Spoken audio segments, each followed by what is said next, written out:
আসসালামু আলাইকুম। Trade monitor থেকে আপনাদের সকলকে স্বাগতম। আশা করি সবাই ভালো আছেন। লেনদেন চলছে। সকাল 11:15 বাজে এখন। আমরা যদি ইন্ডেক্সে দেখি তাহলে 12 পয়েন্টেরও বেশি প্লাস। আর একটু বেশি উঠেছিল, বাট এখন 12 পয়েন্ট আছে। 92 লাখ ট্রেড হয়েছে। অ্যাডভান্স দাম বেড়েছে 198টি কোম্পানির, দাম কমেছে 101টি কোম্পানির, আর অপরিবর্তিত অবস্থায় আছে 73টি কোম্পানি। তো আজকে মার্কেট পজিটিভ থাকবে আশা করি। এর বেশ কিছু কারণ আছে। কারণগুলো হচ্ছে, আপনাকে যদি টপের শেয়ারগুলো দেখাই, আজকে দেখেন অনেকগুলো ব্যাংক কিন্তু হল্টেড আছে। ইউনিয়ন ব্যাংক, তারপরে এই যে গিভ, গ্লোবাল ইসলামী ব্যাংক, তারপরে এনবিএল। এনবিএলটা আচ্ছা, এনবিএলের ব্যাপারে আমি একটু পরে আসতেছি, আমি আসবো। তো এই ব্যাংকগুলা, এই যে ফার্স্ট সিকিউরিটি ব্যাংক, এই ব্যাংকগুলো আজকে বাড়ার কারণ কি? এই ব্যাংকগুলো আজকে বাড়ার কারণ হচ্ছে, এই আপনারা হয়তো সকলেই জানেন যে এইসব ব্যাংকগুলো খুবই দুর্বল ছিল।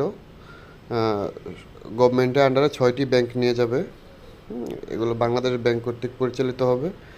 তো এই কারণে আসলে ওই নিউজের একটা সাইড এফেক্ট বলতে পারেন আপনারা।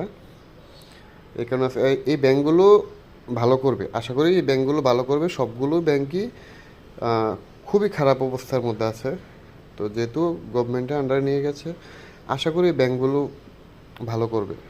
আচ্ছা, আরেকটা বিষয় আমি বলতে চাচ্ছিলাম, এই আইসিবি আজকে হল্টেড হওয়ার এটারও একটা নিউজ আছে। যতদূর জানতে পারলাম, এই শেয়ারটিতে আইসিবিতে হচ্ছে সরকারের থেকে 15,000 কোটি টাকা ইনভেস্টমেন্ট আসবে সম্ভবত। এই কারণে আজকে এটা হল্টেড হয়ে গেছে। এটা মার্কেটের জন্য খুবই খুবই খুবই ভালো একটি নিউজ, অনেক পজিটিভ একটি নিউজ। আসলে এখন তো গেমলাররা অ্যাক্টিভ নেই। গেমলাররা যেহেতু অ্যাক্টিভ নেই, সেক্ষেত্রে কেউ না কেউ তো মার্কেটকে টেনে তুলতে হবে। তো এই জন্য আইসিবিকে যদি এই ফান্ডটা পায় ওরা, মার্কেট অনেক ভালো করবে আমি আশা করি। আচ্ছা, ব্যাংকগুলো, এই যে এনবিএল এর ব্যাপারে বলতে চাইলাম আমি। আপনারা যদি একটু দেখেন, এনবিএল এর চার্টটা যদি আমি দেখাই,